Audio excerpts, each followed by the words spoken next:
Okay, and here we go. Welcome everybody. First thing I'm going to do is I want to take us back to our Canvas page. I want to make sure that we're all on top of things. All right. Let me get this out of the way here. All right. So remember that I just used this kind of mock page here. It's kind of like a simulation student page. Again, always remember to be paying attention to announcements.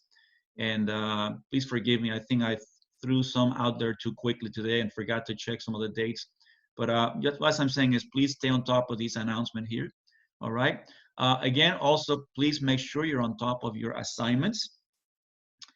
And what we have for tonight is number 1, we have quiz number 6, and we have experiment P15. You remember that one, right? So quiz number 6, notice that there's a difference sometimes between how late it's available and when it's due. You need to pay attention to the due date, all right? When is it due? Because after that, even if it's available, it will be marked late, all right? Okay, let's look at experiment P15. This is the one with the group 2 cations analysis. And again, what you'll do is you'll open it there. There's a video you're gonna watch where I go over the stuff that we're doing. I also have in here the notes from the, kind of like the stuff that I write during the video. And then this is a document that you wanna have in hand when you're watching the video. So you can see screenshots of each step of the experiment, all right? And then what you'll do is you're gonna be given a data sheet with data, with pictures, and what you have to do is take your data sheet and match it to this one, all right?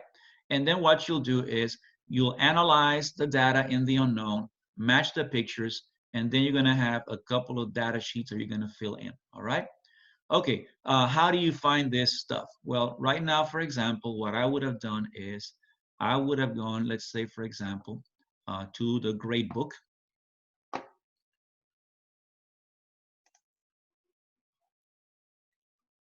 And when you open the grade book, again, remember, this is a simulation here, so there's a lot of stuff missing in here. This is experiment P15, all right? And over here to the right, there's this little dialog box kind of link or icon, and you click there and it tells you this is the file you're gonna download for your unknown. And again, notice that the file name has the unknown. It's a letter. I think they're running this time, I think it's GHI, whatever. It's kind of like a continuation from the first set, all right? So that's what you're gonna do, all right? Now, let's say, for example, today I basically finished grading your P13. This student actually turned it in late, it says it in there. So if this student had been able to go in, they would have looked at this comment here, right? And then the student, after they submit, it says late due to unexpected circumstances. And Dr. D, being the nice guy that he is, says no deduction for late submittal. Please resubmit. It turns out apparently the student forgot to attach the P13 experiment because remember there's 2 of them together. All right. Now, let's say that this student wants to find out what happened here. So I'm going to go and I'm going to click here. Remember, I'm still in the grade book. I'm going to click in there, right?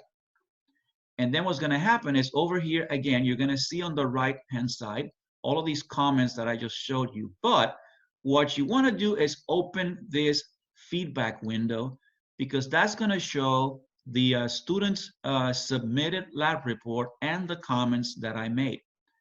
So here we go. And this is from a former student of mine. Now, this is not the original one. Of course, this was a long time ago. So I just copied her data. And this was from former student Lois.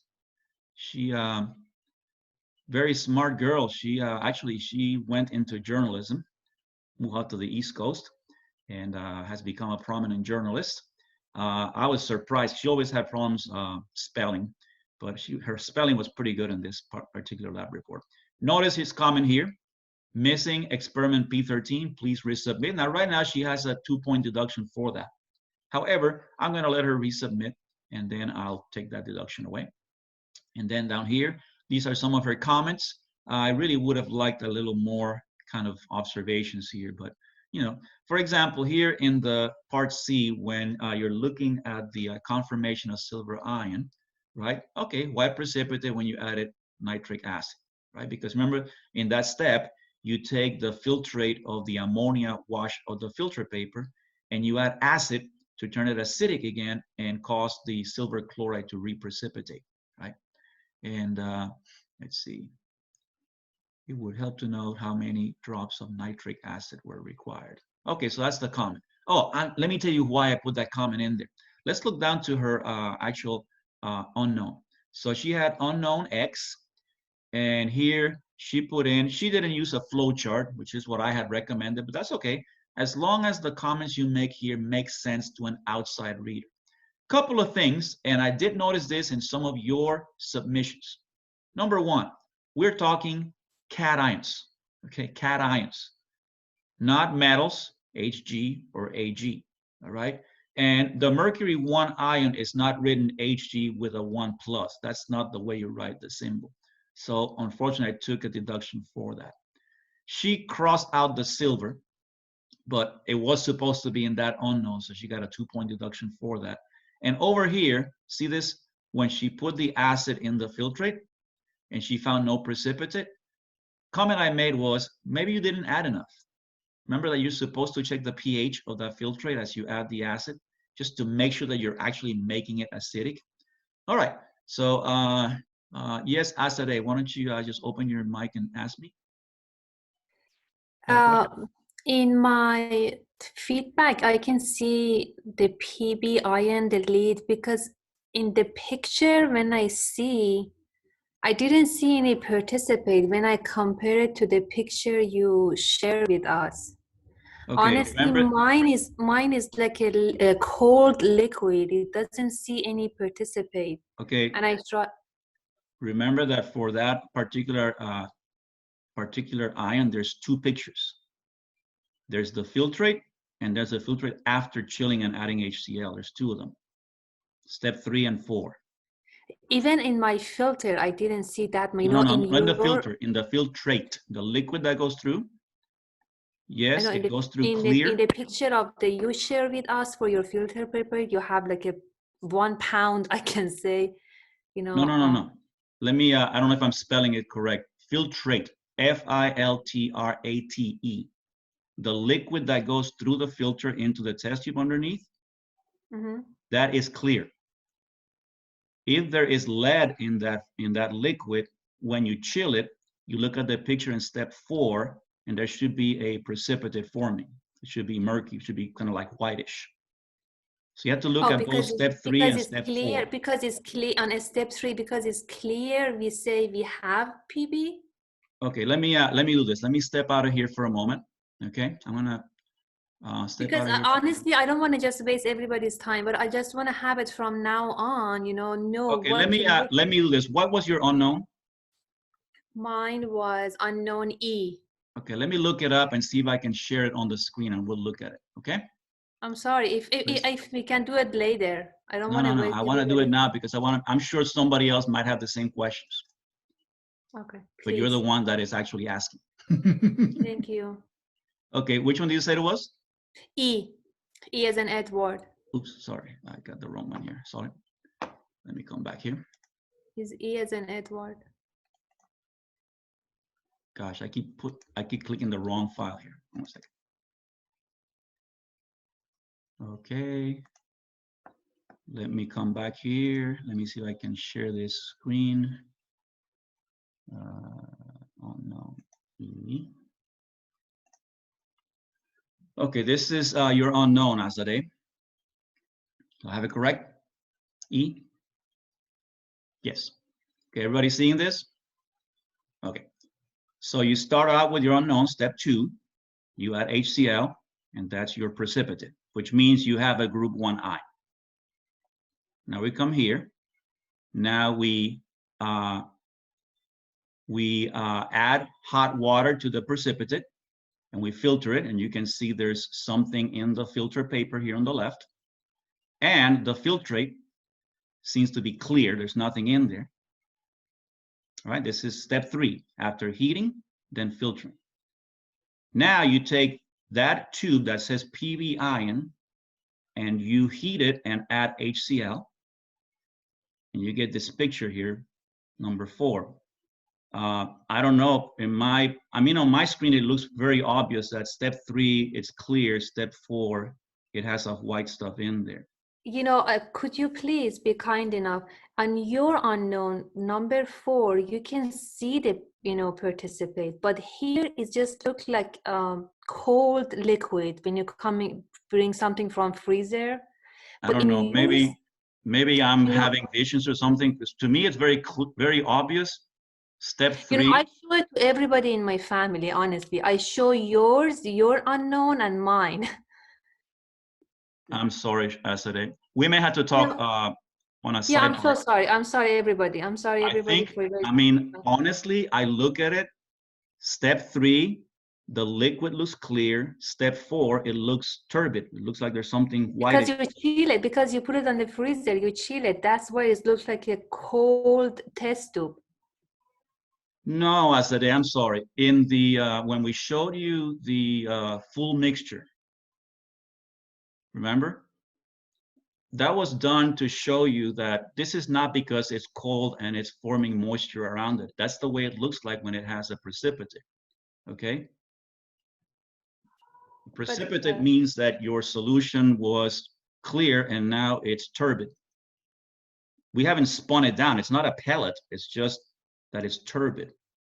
okay. But after this session, just look at the known you posted for us as example. Yours is completely, you can see the participate. Okay, but here's the I'm thing. sorry, everybody. Yeah, sorry. Thank you so much, No, Dr. this B. is important. Remember, when we give you these things, we are trying to kind of like, what's the word? Imitate, emulate, simulate the experience that you would have in lab. All right. Remember that, it doesn't always work perfectly. All right. Yeah. You can't expect, like when you do this experiment in the lab, you might not see the exact same result. 2 students side by side might see a different level of, turbidness or murkiness. I don't know what the turbidity, I'm sorry, when they look at this, okay? So that's the deal. So you have to, it's part of the idea of this is, since you guys are not doing this physically, we're trying to mimic the experiences that students might have in the lab. But again, the idea here is, again, like to me, if you look at your tube number 3 PB ion and your tube number 4 PB ion tube after chilling, there is obviously a difference in there that you wouldn't see if there weren't any lead ions in there. All right. Okay. So anyway, we'll leave it there. If you want, we can talk later. Appreciate it. But like I said, don't be afraid of asking questions, because sometimes other students have the same questions, right? Okay. So again, let me go back here to our Canvas. Okay, so the point is that, you should be able to see these comments here. You may have to click that view feedback in there, all right? Once more, don't forget, there's several assignments that are gonna be due. P15, which is very similar to the one that we just did, and then quiz number 6, acids and bases. And at this point, I don't think there's anything else we're gonna put in for this week. Over the spring break, it won't be a break for me. I'll have to prepare all the stuff you'll do when you come back, but I'm not gonna make anything due for spring break, okay? So you guys can take a break, maybe catch up with all your different classes, all right? So there we go. Okay, so let's come back here. And now, if you don't mind, I would like to get your attention. Maybe if you could please go to your PowerPoint notes. We're going to try to cover as much as possible tonight. We'll do a little bit here, then take a break. And then we will do it the same way. We'll probably just go, let me go ahead and go to our PowerPoint. Okay, let's go and share our screen here. And here we go. Here is our PowerPoint. And here is what we're going to try to do first of all tonight. The first we're going to try to do is we're going to try to see, how do we explain why some acids are weak and some acids are strong, all right? That's our goal for the moment. So let's say I have an acid HX, and what I'm asking for it to do as an acid is for that bond, right? For this bond here between H and X to essentially break, so I can generate a hydrogen ion and then an anion, right? So if that's what acidity is all about, then it might make sense to think that the stronger this bond is, right? In other words, the harder it is to break, the weaker the acid is going to be. Does that make sense? Okay, that makes sense.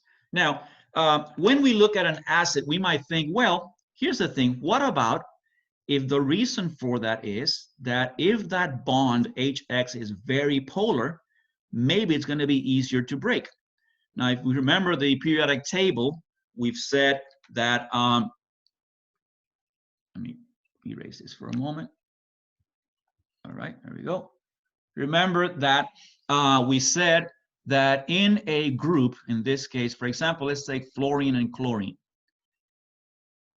You guys remember that the trend in electronegativity is that as you go higher and higher within a group, you get a more electronegative atom. Now, that would suggest then that HCl,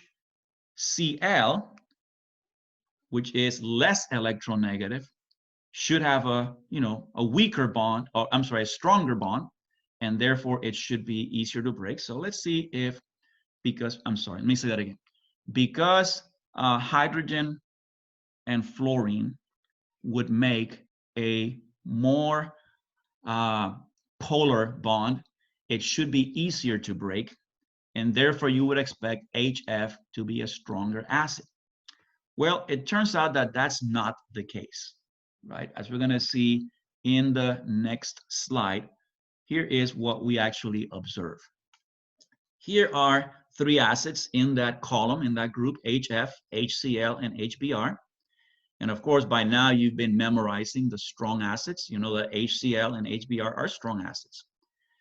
When we look at which ones are weak and strong, we find that although the HF bond should be more polar and therefore more easier to break, it turns out that HF is a weak acid, whereas HCl is a strong acid. And what we look at is the actual bond energy. So what we notice here is that the bond energy, in other words, the energy it takes to break that bond, is what determines whether that acid will be weak or strong. All right.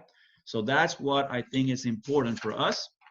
And so let's go ahead and look at this idea here. And if we were to translate this trend into other groups, let's go one group to the left, to the group of oxygen. So remember, we're trying to pretend that when these elements join with hydrogen, they're going to form a quote unquote acid. So yes, water is not an acid, but we're kind of like comparing next to each other. Again, notice within a column, the strength of the acid increases as you go down. In other words, HF is a weak acid, whereas HCl, HBr, and HI are strong acids. All right. Same thing happens on the left. Water, as we know, is not really an acid at all. H2S, we know, is slightly acidic because that's what we used to do our sulfide precipitations in the group 2 analysis. Now, if we have the dihydrogen, selenide and telluride, those are more acidic. They're still weak acids, but they are stronger than the ones above. Now, what about if you compare them, the ones that are next to each other? In other words, let's say that I am going to compare the quote unquote binary acids in a same period. Well, in that case, what we find, obviously, HCl is a strong acid, whereas H2S is weak. HBr is a strong acid, whereas its neighbor here is not. So basically, the binary acid strength increases to the right across a period. And the thing that's important here is that in that case, as you go from left to right within a period, we will find that not only is the bond strength, the bond energy important? But in that comparison, within a period, as you go from left to right, yes, you can pretty much predict the strength of acidity based on the electronegativity. But that's only if you're going within a period. You can see it up here, increasing electronegativity, increasing acidity. All right. Okay, so now the group of acids that were very interesting in studying are the so-called, let me see if I can get this thing to go here, are the so-called oxyacids, because there are many of those, all right? So let's consider the typical structure of an oxyacid. So in an oxyacid, you have an oxygen that's connected to some element. It could be carbon, it could be chlorine, it could be bromine. And then you have the hydrogen that is connected to that oxygen. Remember, in an oxyacid, the hydrogens that become ionized are hydrogens that are attached to an oxygen. That is a very electronegative pool in there. It's a very polar bond. And so the oxygen easily releases that hydrogen.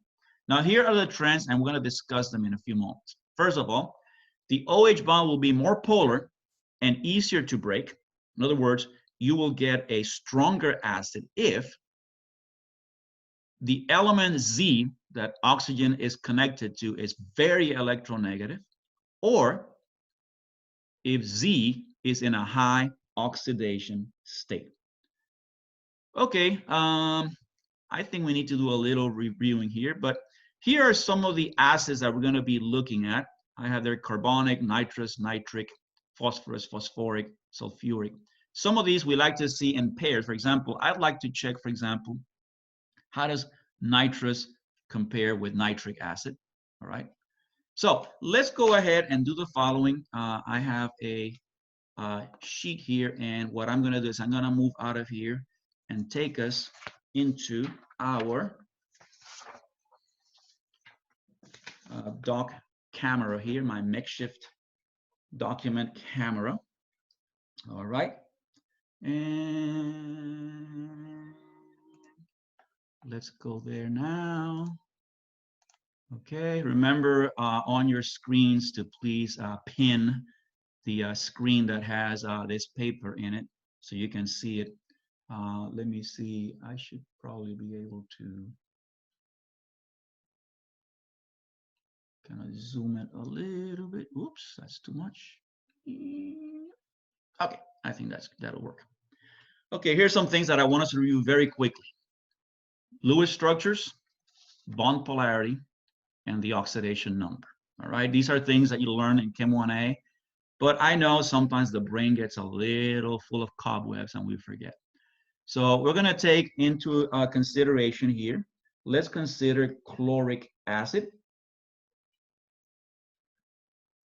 Oops, I had the wrong pen in there.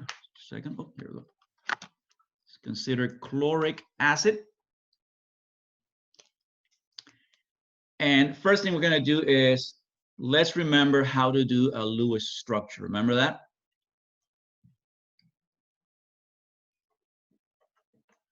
First thing you do is you assume that the only electrons participating in the formation of the molecule are the valence electrons. So we have to find out how many of those we have in here. All right. So H has one valence electron. This you take from the periodic table, remember, from the group number. Okay. Cl is number 7, group 7A. And oxygen is 6, but we have 3 oxygens in here, right? Correct? Okay. So if we add those up, that gives us 1 and 8. And 18 is 26 total electrons. So what I'm going to do now is I'm going to build a skeleton. I'm going to connect all of these, and I'm going to build from the center outwards, not from left to right, right? And I'm going to put in the middle, in the center, the element that is the less electronegative. Hydrogen is not included in there. So I'm going to build it symmetrical. I'm going to put the chlorine in. I'm going to put 3 oxygens. And since this is an oxyacid, we assume, rightfully, that the hydrogen must be connected not to the chlorine in the middle, but to one of the oxygens here.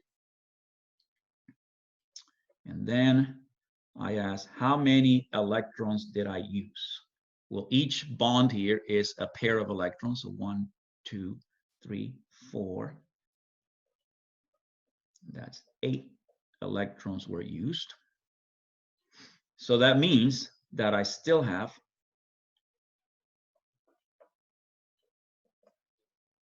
26 minus 8, which is 18, right?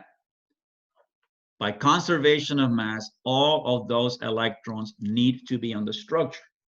So starting from the outside in, I'm going to add these electrons 2 at a time to all the atoms except hydrogen, because hydrogen already has 2 and that's the maximum it can get.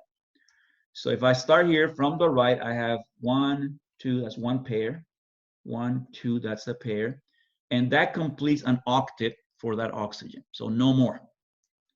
Now I'm going to put in 1, 2, 1, 2, 1, 2. So that's 6 or 3 pairs. With the one that is shared here, that's an octet. So we're done. And then I'm going to take this guy here. Again, I'm going to put 6 more electrons in there. All right. Okay, so let's see. I had 18 to add in. So that's 6, and 6 is 12, and 4 is 16. So there's 2 more left.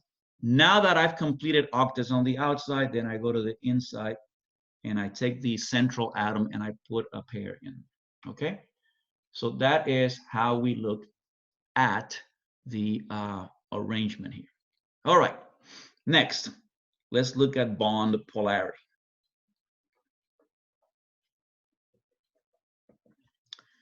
In the periodic table that I handed to you at the beginning of the semester or a little while ago, or the one that we typically use, they give you the actual, electronegativity numbers. But remember that you can pretty much predict the trend in electronegativities based on the position of the element on the periodic table, right? If we go back to that periodic table we had a little while ago, I'm sorry, I wish I had kind of done it before. But essentially, we would say that oxygen is one of the most electronegative elements. And so essentially, each one of these, if I were to represent, let's say, the oxygen, the chlorine, oxygen, hydrogen, and I'm going to keep this oxygen in the bottom here. Each one of these bonds actually are pulling towards the oxygen atom. And that includes the bond with the hydrogen, because oxygen is very electronegative. So we can see that essentially all these electrons that chlorine has around it are actually pushed towards the oxygen atoms, which leaves the chlorine, slightly feeling depleted of electrons, all right? And some of that is going to be the behaviors that we explain later on, all right? Okay, oxidation numbers.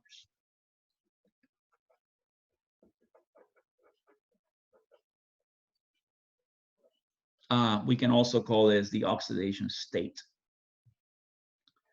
So although we're dealing with molecules here, what we do in chemistry when we study oxidation reduction or redox reactions is when you have molecules, you can assign an oxidation number or state to each element in the structure, okay?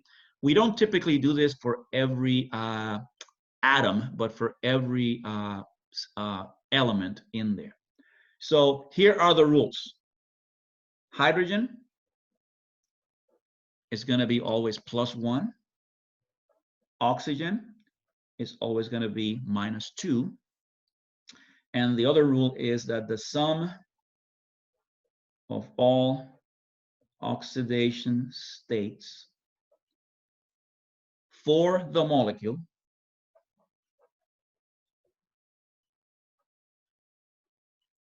equals 0. All right? So let's see what we have here. All right? We have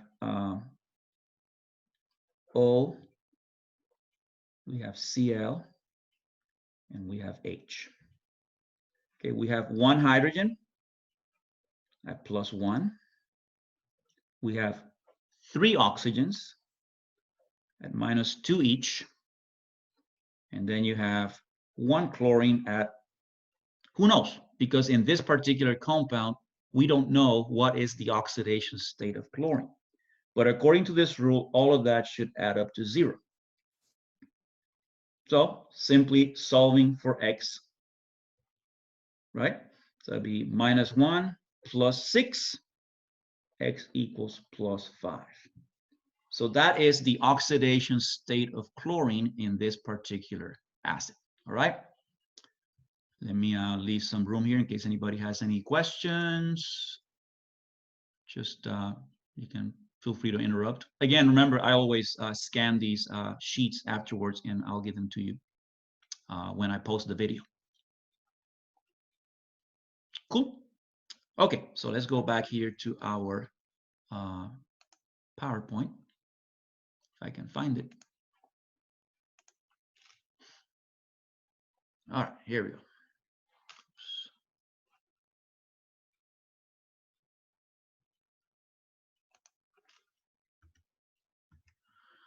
Okay, so here is essentially the deal. When you have an oxyacid and you're comparing it to another one, and they are in the same group and they have the same oxidation number. In other words, the central atom is from the same group. In other words, halogens or the oxygen group or the nitrogen group, and they have the same oxidation number. The trend is that the acid strength increases with increasing electronegativity of that central atom. So for example, we just did the chloric acid, right? That's the one we just did. Let's compare that one with bromic acid. Notice that it's essentially the same setup. Chlorine and bromine here both have the same oxidation state, +5. However, the chlorine atom is what?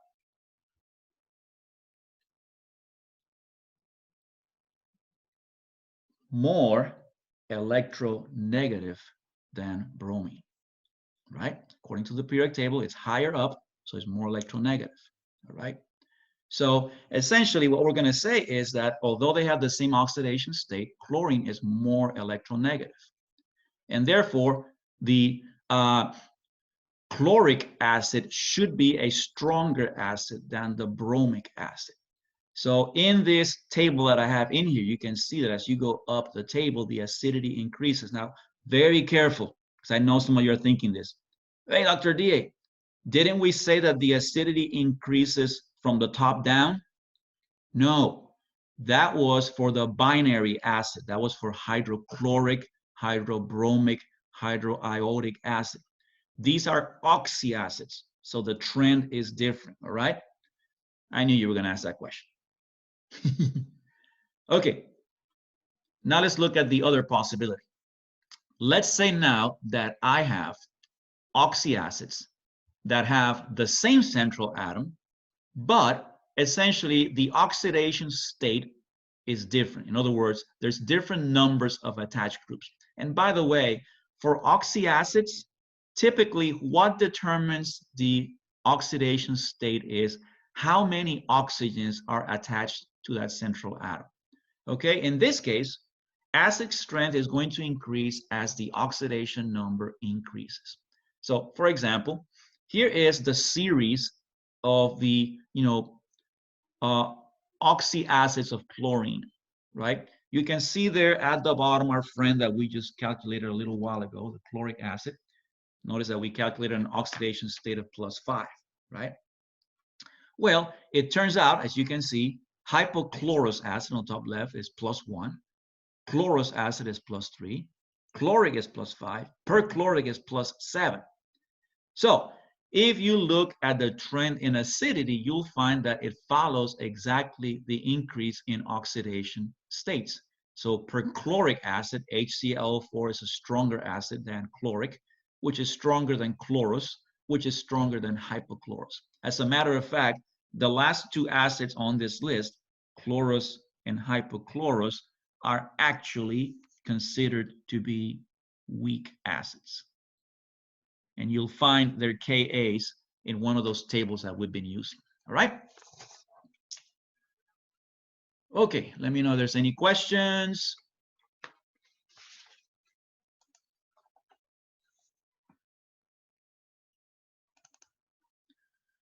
Okay, let's do this. We are going to take a 10-minute break. All right. And during that time, feel free to go on, go to the restroom, do whatever you need to do. If you have any questions, you can just put a message there on the chat room and just let me know, okay? And again, I appreciate you. Oh, Azadeh, you had a question, sorry. Question, Azadeh, or was that from before? Oh, no, that was for before. Oh, okay. Sorry, I saw the little symbol there. No, This no, is I'm so sorry. cool. I didn't know how to bring that hand, down. Oh, okay, that's cool. Let me see. Oh, I got to do it. I can do it. Lower hand. There. Perfect. Thank you. Okay, guys, I'll see you in about 10 minutes, okay?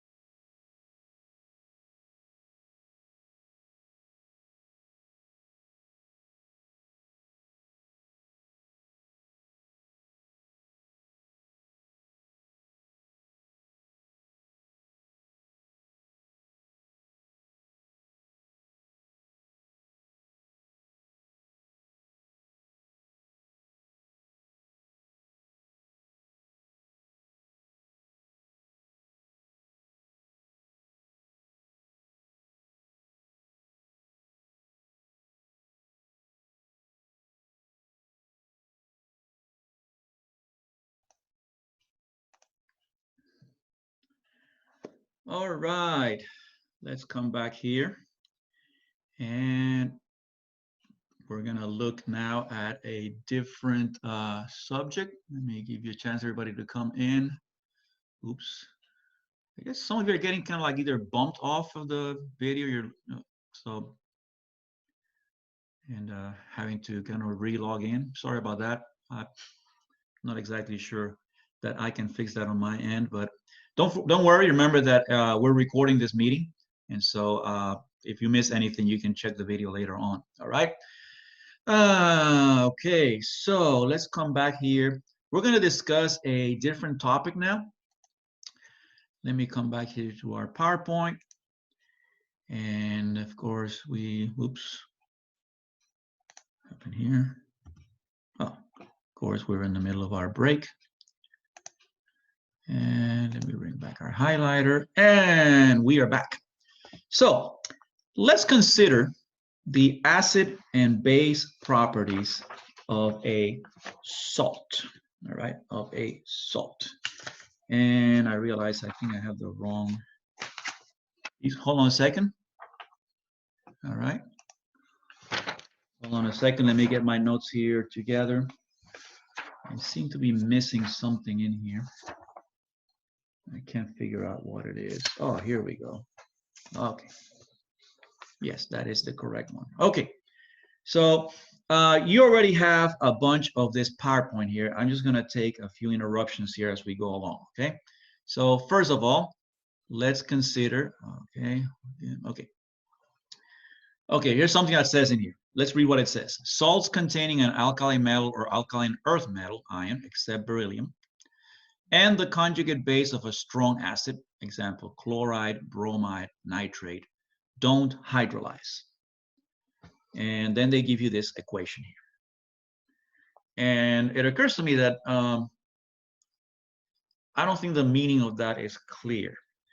So let me work it over here. Let's go back to our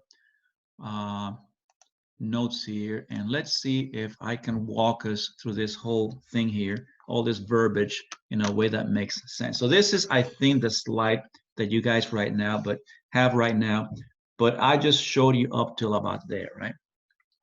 Okay, so the first thing we see here is when you put sodium chloride in water, of course, it dissociates into sodium and chloride ions.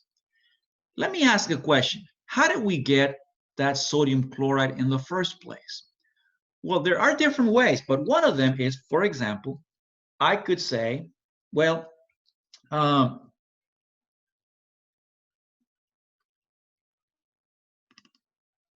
if I were to take, for example, HCl, let me write.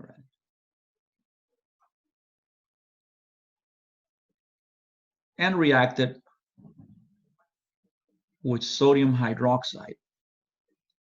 That's a neutralization equation, right? Or reaction, I'm sorry. So that would give me NaCl plus water.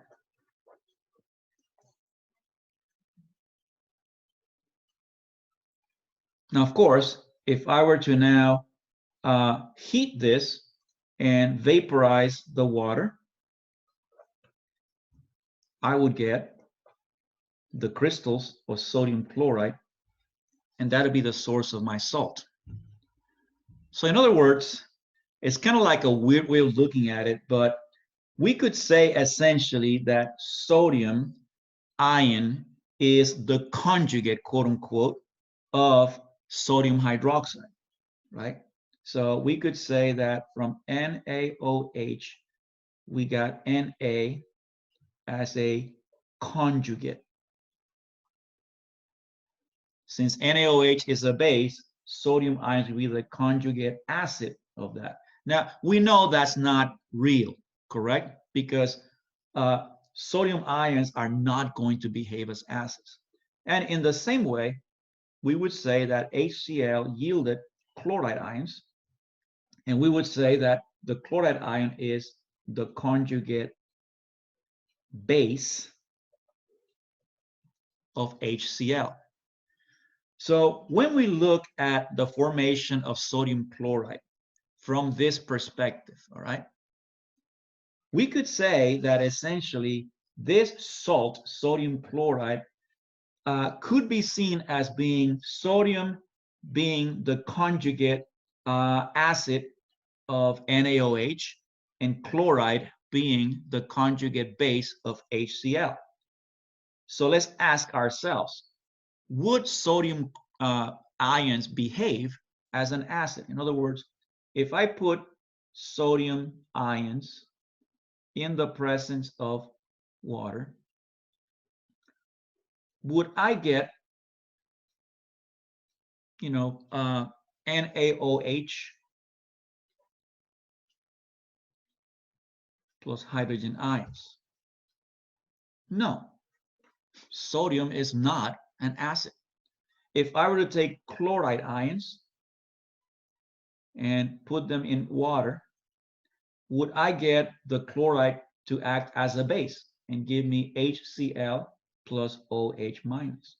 No, because HCl is a strong acid. It's not going to be formed by this. It wants to come in the opposite direction. So that's what it means here when it talks about a solution that is made from the alkali metal or alkaline earth, sodium, potassium, anything like that, and the conjugate base of a strong acid. In other words, the anion that was brought in from a presumed acid. All right. So those are not going to hydrolyze. What do we mean by that? We mean that there is going to be no production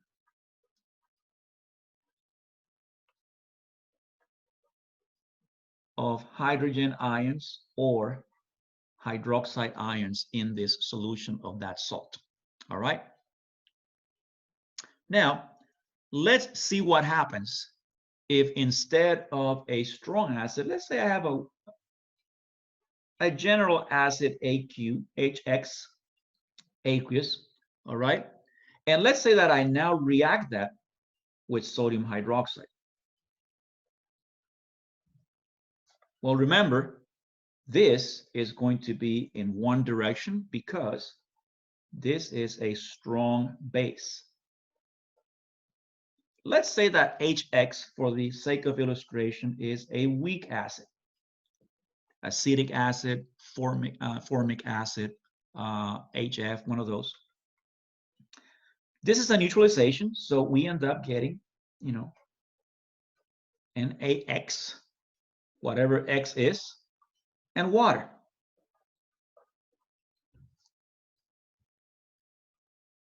And just like we did before, we could evaporate the water and get back the solid salt. Notice that in this case, the anion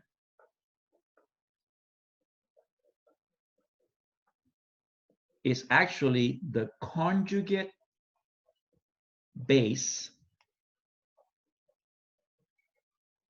of the weak acid HX, right? So that means that if I now put this substance back in water and I get these ions,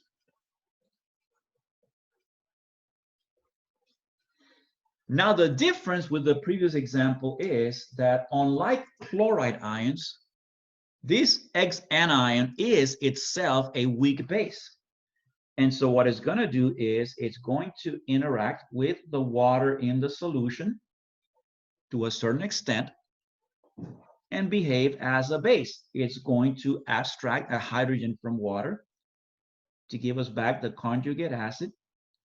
And very important, it's going to give us hydroxide ions. In other words, when I dissolve this particular salt, where the anion is the conjugate base of a weak acid, that anion is going to generate hydroxide ions in solution, and therefore that solution is going to be basic. That is what we call base hydrolysis. It means that the conjugate base, the anion here, is causing water to hydrolyze towards a basic solution. All right? So let me give a few moments to think about that. Let me know if you have any questions. And then we'll go back to our PowerPoint.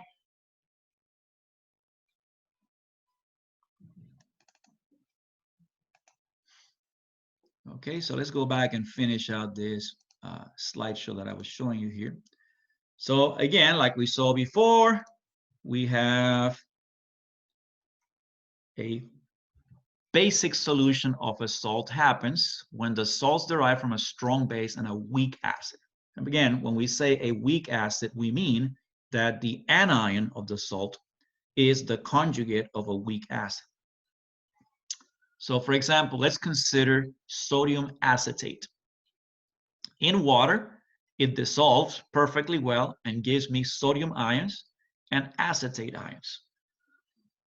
Acetate ions, of course, are the conjugate base of acetic acid. So that means that in a solution in water, what's going to happen is these ions are going to cause hydrolysis. They are going to react with water. They're going to take a proton from water to regenerate the conjugate acid, which is acetic acid. And they're going to cause hydroxide ions to be produced in the solution, which means that this solution now has become basic. We call this process base hydrolysis. Now, I think the best way to deal with this is to do a little problem where we actually look at what is going to be the pH of a solution of a salt that is made in this way, okay? So we're gonna go to this problem now. Calculate the pH of a 0.24 molar solution of sodium formate. Oops. And they give you as the KB of formate of 5.9 times 10 to the negative 11.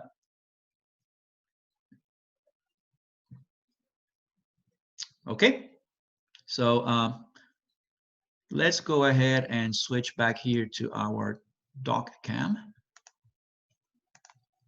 And let's solve this problem. Again, sometimes You don't have to even know the formula of things, but let's say that, sodium formate would have the following formula: Na sodium, and then you have HCOO. We can write it that way. There's a hydrogen connected to that carbon, and there's two oxygens. One of them is double bonded, the other one has an extra set of electrons. All right. So let's assume that all of this sodium formate, let's assume that it's soluble. We're going to talk about solubility equilibria after the spring break. So for the moment, assume that it's soluble. So essentially what you have is you have sodium formate, solid, has been placed in water, and it gives me sodium ions and formate ions.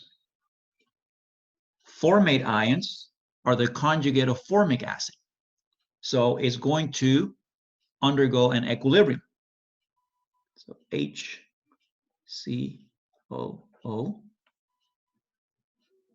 in the presence of water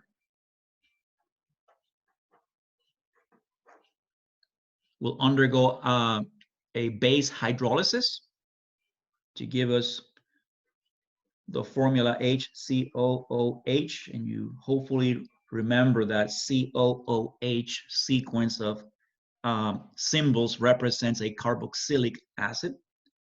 And then you have hydroxide ions. So what are we going to do here? Ice. That's right. We're going to do an ice table. We have a substance that starts out with 0.24 molar. Since everything is dissolved, we assume that every single unit of the salt is now represented stoichiometrically by both of the ions. So we would say that this starts at 0.24 molar. Let's consider molarities here. And we start out with none of these two guys in there.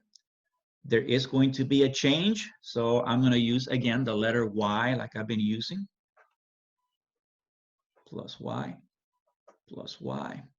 And so at equilibrium, we'll have 0.24 minus Y, Y, and Y. Okay? So we're ready to get started now. This is, don't forget, this is a base equilibrium, not an acid. So we're going to consider KB. And we've been told that the value of it is 5.9 times 10 to the negative 11.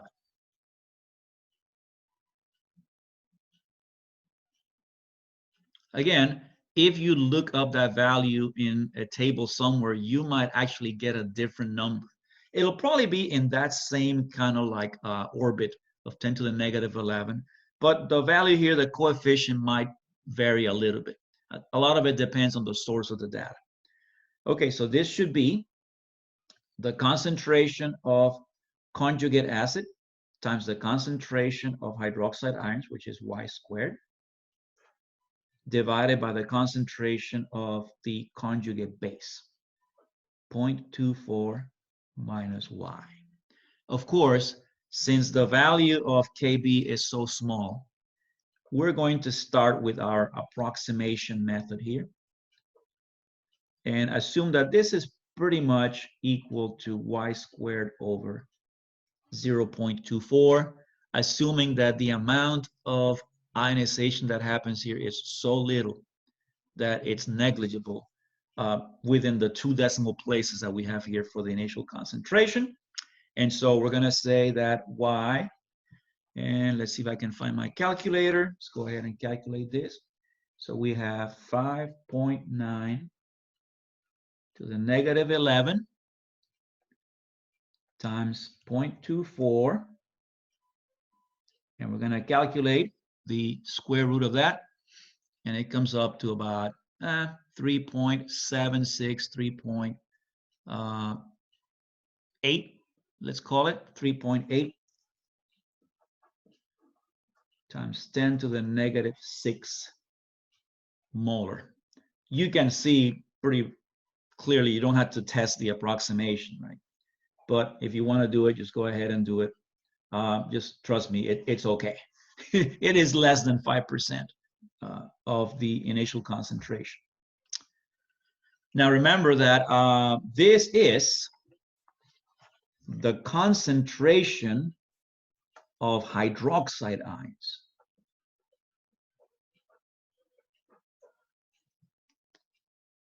So what we can do is we can calculate, as we've done before, there's several ways. Well, let's say pH is 14.00 minus the pOH.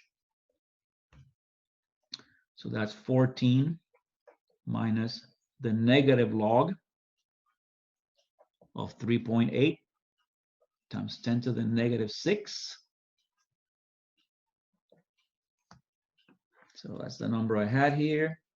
I'm going to take the log of that, and then I'm going to take the, make that positive, but then I'm going to subtract that from 14. So let's do it this way, and we get 8.57. Is that correct?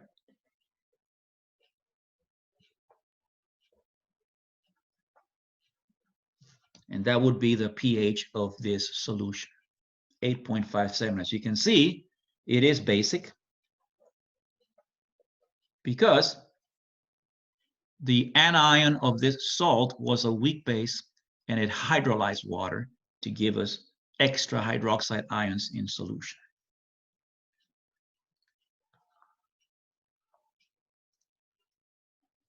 Let me give you a few moments to absorb that. If you have any questions, let me know. Anybody? I did go a little quicker through the math this time, but hopefully you can follow along. I wanted to make a little brief pause here before going on. And let me bring up our screen back again here. Let's see if I can find it. Here it is. Okay. Oops, sorry, that's not it. That's not it. Oh, okay. Let's say that they hadn't given you the value of the Kb for this particular conjugate base. In your top hat textbook, if you look down here, you can see there's a series of appendices. I don't know how to pronounce that, I'm sorry. It sounds funny. And there are tables of Ka and Kb. Let's see if in the table of Kb's we can see this particular guy. As you can see, all of the ones you have here on this table are nitrogen-containing bases. So that doesn't help me. So maybe I need to go to the Ka ones and come down here, scroll down, and look what I find here. I find the Ka of formic acid. So I don't have the Kb of formate, but I have the the Ka of formic acid. Remember that? We talked about this last time. You can actually ask the question, what if they didn't provide the value of Kb? Well, what you can do is find the Ka of the conjugate acid. It is more likely that you'll find more data of weak acids than you will of weak bases, just because there's just that many of them. And don't forget, according to what we discussed last time, the Kb will be Kw, which is a constant, divided by the Ka of the acid. And that is another way that you can find the value of Kb if they hadn't provided you with the actual Kb of the base. Okay, cool. open it up in case you have any questions. Okay, Greta, did that answer your question? Greta was asking the same question precisely. Okay, thank you. See, I'm kind of anticipating you guys. You guys are awesome. We're on the same wavelength here. Cool. Okay, let's go back to our PowerPoint. Oops, sorry. And now that we've solved this problem, let's look at other types of solutions. For example, oops, this thing keeps coming off. What if I have a salt that when I mix it in water and dissolve it, I get a solution that's acidic? Well, that happens because what you have here is a salt that is derived from a strong acid and a weak base. So let's take, for example, ammonium chloride. Ammonium chloride dissolves and dissociates into ammonium and chloride ions. Now, remember, again, we have to visualize these things as if they were coming from another source. In this particular case, I'm looking at the ammonium, all right? And I am going to imagine that this guy came as the conjugate of what base? That's right, NH3. In other words, the ammonium ion, the cation of this particular salt, is the conjugate of a weak base. Therefore, it can act as a weak acid. And that's what we're going to see on the next equation. So the ammonium, and again, we're using the short version here of the ionization, will basically ionize back to ammonia, the conjugate base, and generate hydrogen ions. Those hydrogen ions are going to make this solution acidic, and therefore we call this process acid hydrolysis.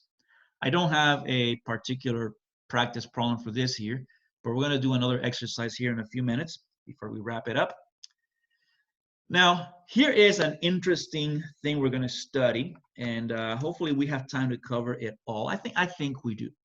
And that is, what happens when the cation of the salt, which is, the cation made from a metal, is a small, highly charged metal cation. So, for example, when aluminum becomes the aluminum ion, it has lost 3 electrons. That is a very small atom with a very dense positive charge, similar with chromium-3 or beryllium.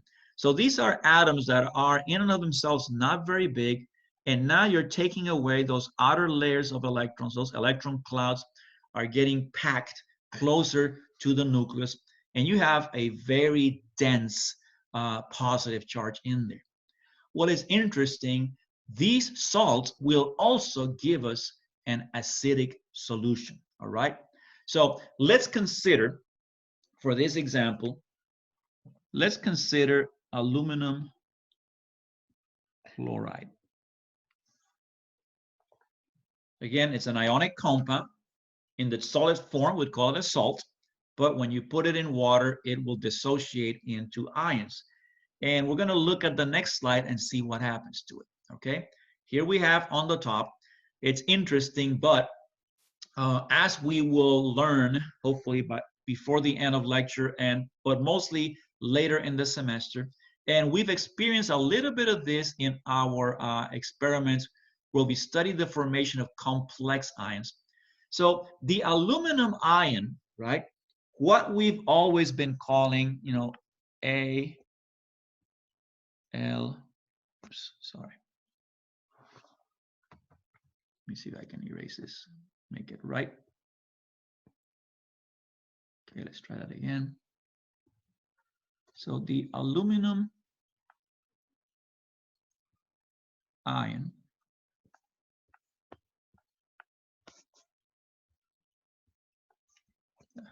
my stylus is not working too well. Sorry about that. The aluminum ion when you dissolve it when it's dissolved in water, it actually has this form, which is what's called a complex ion. It has essentially 6 water molecules sort of wrapped around it in an octahedral shape that you see there on the left. Now, I want you to focus on this water molecule that's out here in this side over here. And let's follow what happens. First of all, because the ion itself has such a dense positive charge, it actually pulls on the electrons of that oxygen. What that creates, therefore, is it makes that hydrogen there that's attached to the oxygen, it makes it extremely weak. In other words, it makes that bond even more polar than it already was. So when a neighboring water molecule comes in, it basically takes that proton. Oops. Oh gosh, what did I do here? Hold on. Give me a moment. I gotta go back. Oops. Okay. It takes that proton.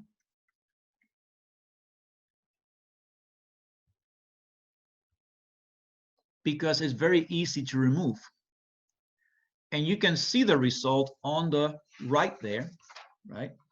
You can see it there. What happens here is you generate hydronium ions. Notice that now the complex of aluminum has 5 water molecules and 1 hydroxide. But because that hydroxide ion is essentially kind of like hooked up to the aluminum, those electrons are getting held back. That hydroxide ion is not going out into solution, and therefore the dominant species that's generated is this hydronium ion.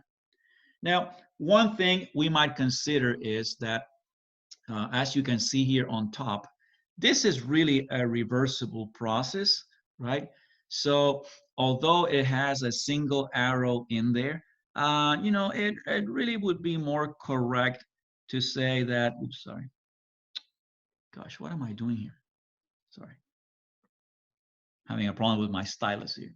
It'd be probably more correct to write this as a, reversible equilibrium there, right? Also here. Come on. Okay, I'm trying to draw a double arrow there, but my stylus is not cooperating. Actually, the substance has a Ka value of about 1.3 times 10 to the negative 5. So it is a weak acid, but stronger than other things that we've seen. So if you make a solution of aluminum chloride in water and you check the pH, it's going to register a low pH. It's going to register an acidic pH, which is very interesting. Now, what happens now is we have a situation, the scenarios we've been talking about are scenarios where either the cation or the anion are conjugates of a weak, base or acid respectively. What if both of the ions of the salt are actually conjugates? In other words, both can in principle hydrolyze in water. Well, let's look at some of the possibilities here. If the anion has a Kb that is larger, by larger I mean in absolute value, than the Ka for the cation, then what happens is the anion's Kb dominates. And because that's a base equilibrium, the solution will be basic. If the Kb for the anion is smaller than the Ka for the cation, then the solution will be acidic. In other words, whoever has the larger value of the respective ionization constant will dominate the equilibrium and will dominate the hydrolysis. If they are about the same, then what happens is they essentially cancel each other out. And so the hydrogen ions produced by one hydrolysis essentially neutralize the hydroxide ions produced by the other hydrolysis. And so things remain the same. All right. Here is an table, and you might want to maybe copy this or keep a picture of it or something. It's a table that summarizes everything we just talked about. All right. the 4 types of salt, actually the 5 types of salt there on the left, all right? And then some examples, and then which ion undergoes hydrolysis, and then whether the pH will be neutral, or it'll be basic, or it'll be acidic, or again, depending on what kind of relation there is between the Kb and the Kas of the respective ions. So let's finish tonight by doing this little exercise here. I'm giving you here the formulas of 4 different salts, and we're going to try to predict what is the relative pH of each. In other words, is this acidic, is it basic, or is it neutral? All right. So I'm going to come out of here again, back to our doc cam. Again, please make sure you pin this screen so you can follow it. Before we go on, well, you know what? Let's do the exercise to see how it works out, and then you might be able to have kind of like clear, idea of what you need to ask or not. Okay. All right. Let's do this. So here are our 4 candidates here. Let me give you a few moments. What I want you to do first of all is, looking at the previous talk we're just having right now, think about your strategy. What am I looking for? All right. So the strategy here is, I'm going to ask, is the cation a conjugate of a weak base?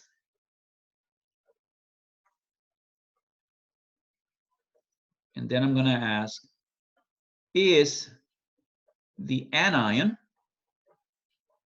a conjugate of a weak acid?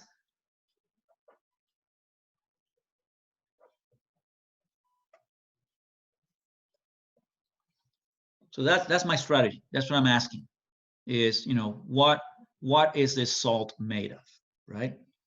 And remember, if neither of them is a conjugate of a weak base or acid, that means there's no hydrolysis.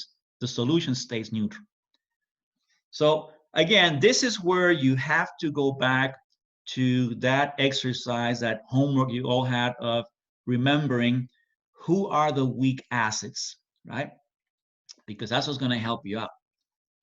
Right now, honestly, the only weak base that we have talked about is essentially ammonia. Just hint, hint. But there are other ones, all right? Okay, so for example, let's look at number A.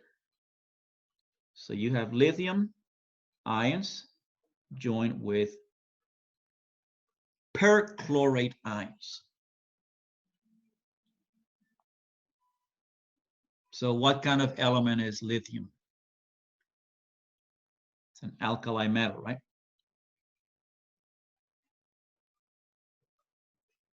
You could think of it as the conjugate of lithium hydroxide, strong base, not going to hydrolyze. Perchlorate. What would perchlorate be? What would be its conjugate acid? So this would be the conjugate, and I'm going to put this in quotation marks, of perchloric acid, which is a strong acid.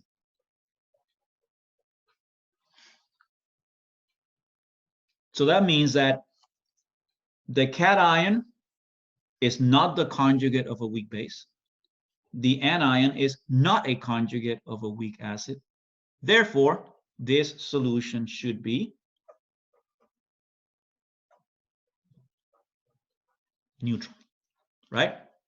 In other words, neither of those ions are going to contribute any hydrolysis in the solution. Okay, let me give you a few moments to look at the next one. So here we have sodium and phosphate. And of course, sodium, again, is an alkali metal, which means it is not a conjugate of a weak base. But what about the other ion, the phosphate?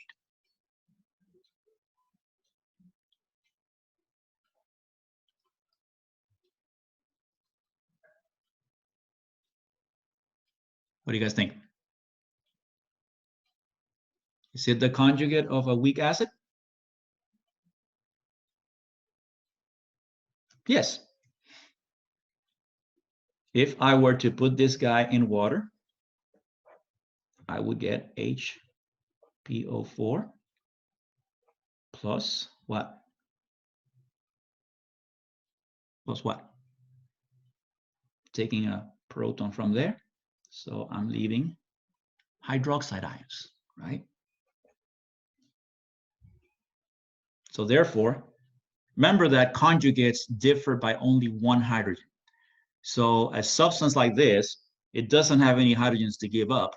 So it can only go one way, which is to get a hydrogen. Well, it's going to get it from water. It's going to force water to behave as the acid here. Remember, water is what we call a, well, there's different ways of calling it, right? We call them sometimes amphoteric. It's a majorly used term to describe a substance that can behave both as an acid and as a base. So there you go. So what is this solution going to be? That's right, basic. All right. Okay, let's look at the next one. Bismuth nitrate. So we have bismuth, which has a +3 charge.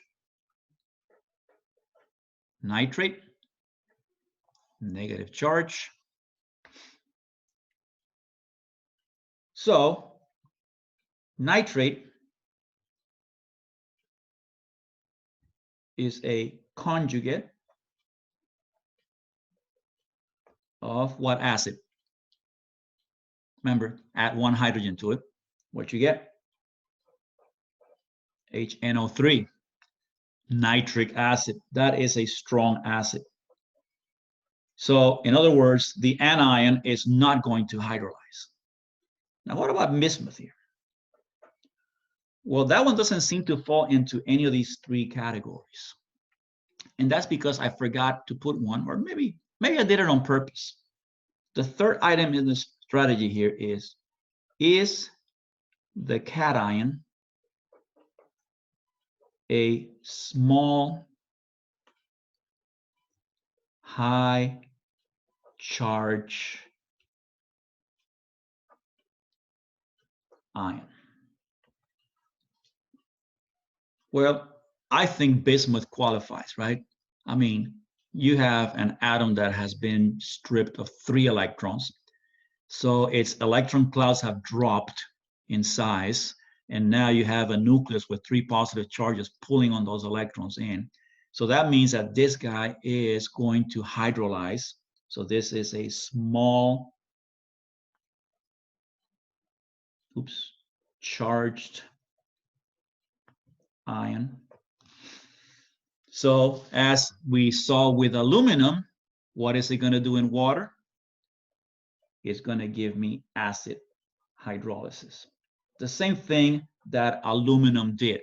It's going to make essentially the water molecules around it more likely to release a proton to other water molecules that are not part of the complex, and that's going to generate hydronium ions. So this solution, therefore, is going to be acidic. Okay, so we have A, neutral, B, basic, C, acidic. Okay, here comes the next one. This is a tricky one. Let me see, I'm running out of space here. Let me make some room here for my paper.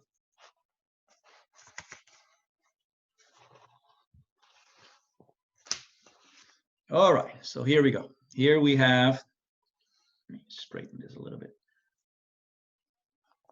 Let's look at here at D. So this has 2 ions. It has ammonium and it has cyanide ion, Cn. So Is the cation a conjugate of a weak base? Yes, this is a conjugate of ammonia, right? So in other words, if it were there with, let's say, chloride or some other, non-hydrolyzing type of anion, it would basically hydrolyze back to ammonia and generate an acidic solution. Okay. What about this guy here? What about the cyanide ion? What would be a conjugate of? And when you're asked the question, what is something a conjugate of? In this case, since we have a anion, and the anion has to be the conjugate of a weak acid, what would that be? If so, one more hydrogen, right?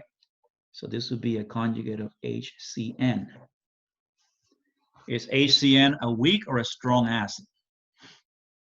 You find the answer by asking the question, is it part of the list of 7 that Dr. D told us to memorize? And the answer is, no, it isn't. It is a weak acid. So what that means, therefore, is that this guy will produce hydrogen ions, and this guy will produce hydroxide ions, right? So the question is, who wins? Who wins this? Well, since this guy is producing hydrogen ions, I need to find out what the Ka of it is. And since this guy is producing hydroxide ions, I need to find out what the Kb of it is. And where do I find those? Again, we find them in those tables that I just told you about. So let me go ahead, and before we end here, let's go back here to the stuff we were sharing before. So here is the table of Kas. This is from your Top Hat book. And I'm looking for HCN. See if I can find him here. Oh, there it is. I found it right there. It's about 4 times 10 to the minus 10. Well, wait a minute. But that's HCN. Oh, doggone, that's not the cyanide ion. That's the Ka of HCN. Well, I guess what I'm going to have to do is I'm going to have to come back here and kind of gut it out and say this is going to be the Kw divided by the Ka of HCN.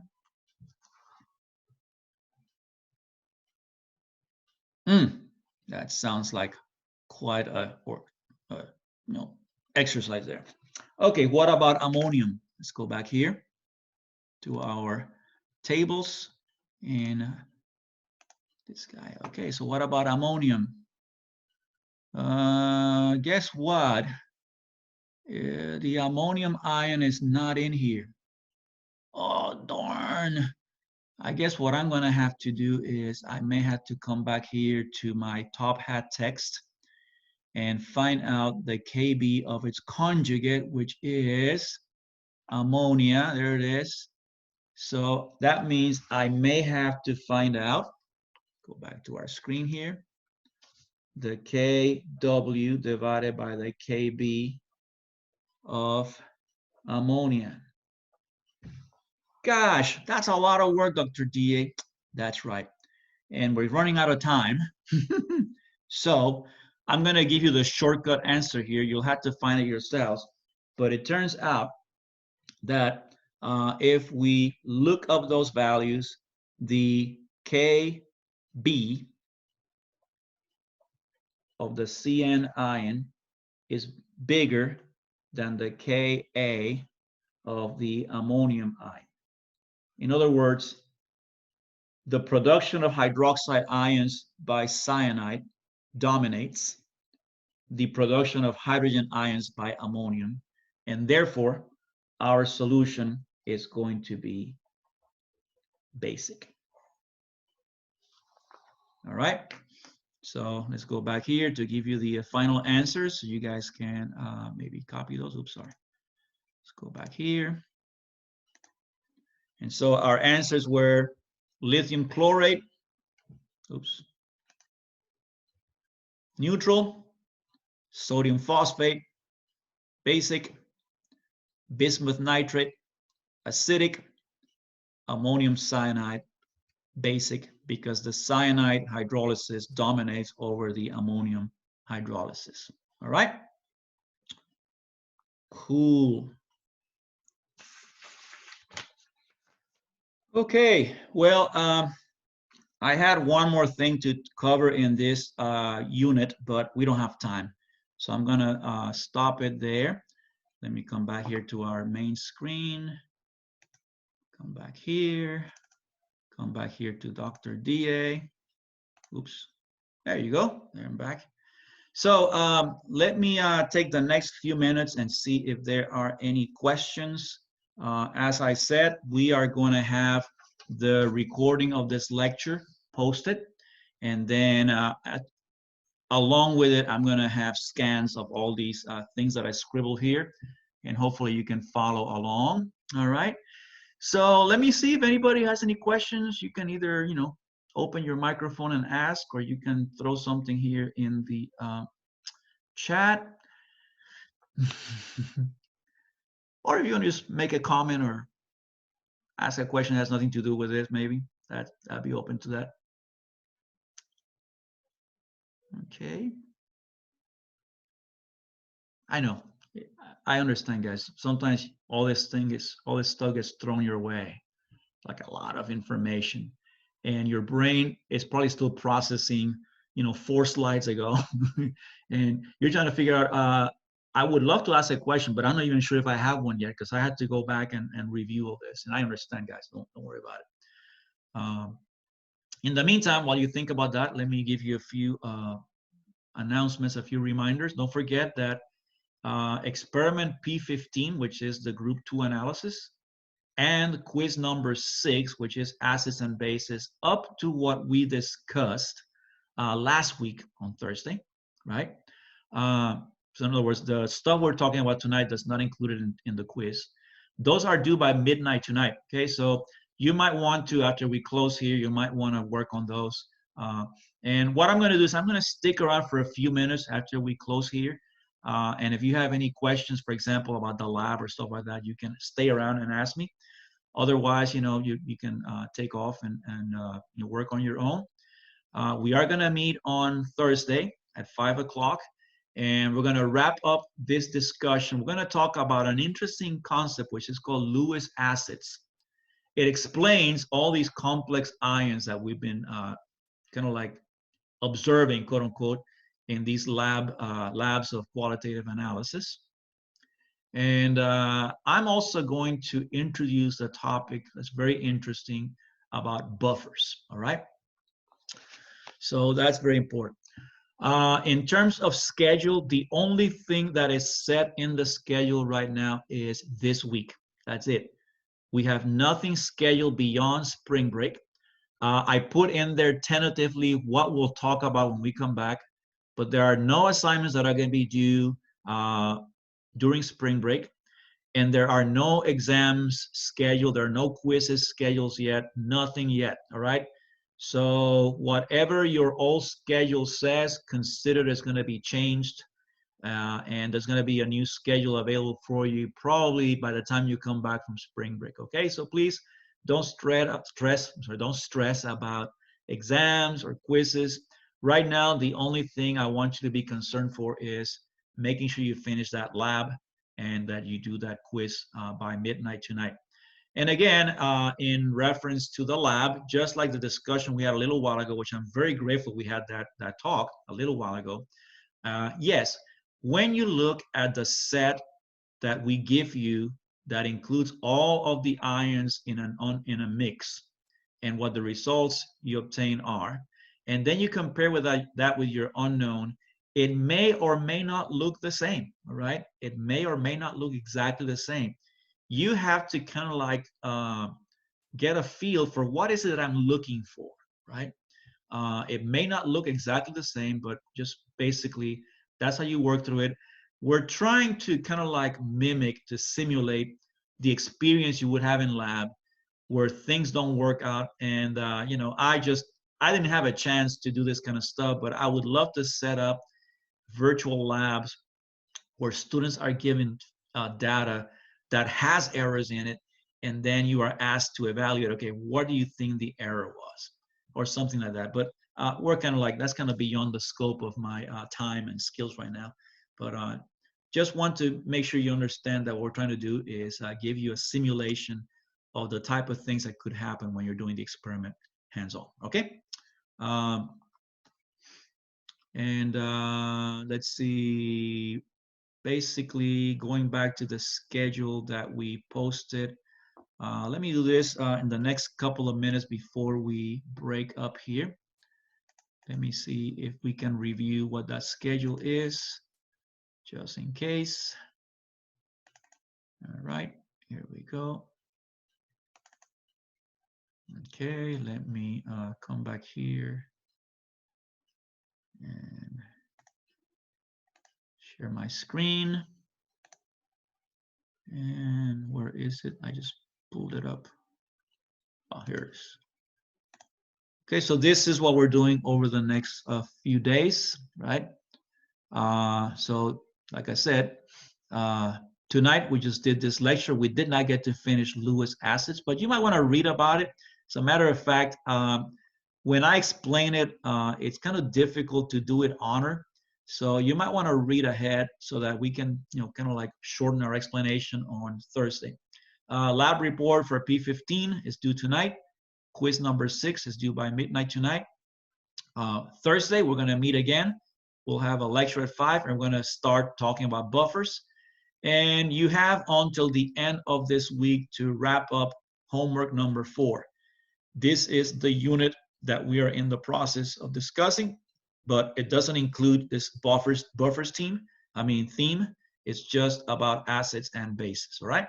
So that'll be due by midnight on Friday, and I will, again, we'll have a little homework assignment box for you to upload. Actually, no, you don't. You're doing it on Top Hat, so you'll have it in there, okay? So, and then when we come back, we'll start talking about solubility, equilibria. All of that stuff I will send your way when we, during spring break. Okay, so stay in touch with your things. Okay. Okay, so let me see. When we wrap up here, I am going to stop the recording, and I'll stick around though to answer some of your questions, and we can do that. So let me do this. Let's go ahead and stop the recording here. Thank you guys for being here. And if you want to stick around a little bit, I'll be around. If not, make sure you watch your announcements and your emails for the connection information for Thursday. Don't forget, when you get the information, when you come in, you're going to be ushered into a waiting room. You need to sign in with your full name, first name and last name. All right? Okay, guys, thank you so much for being with me tonight. We'll see you later.